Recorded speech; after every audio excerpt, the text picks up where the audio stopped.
জায়গায় খেতে এসেছিলাম আর তাও দেখাচ্ছি পেছনে ব্যাকগ্রাউন্ড আর যে খাবারটা অর্ডার দিয়েছিল তার অবস্থাটা।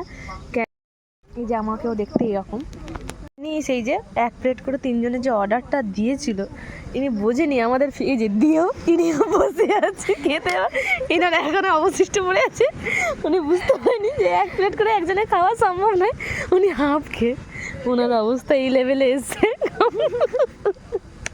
মানে ভাবছি এটা কি করবে কি, মানে ধরে বসে আছে, আমি বলতে পারছি না না কি হবে।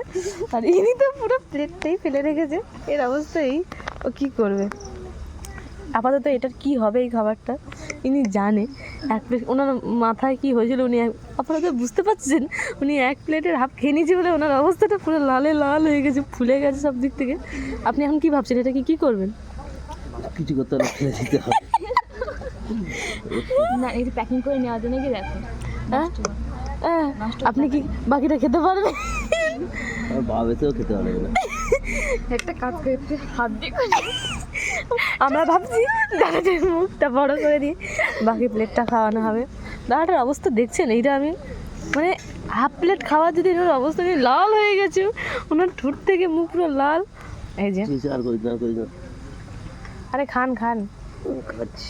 এই যে উনি এখন ব্রেক টাইম নিয়েছে বাকিটার জন্য।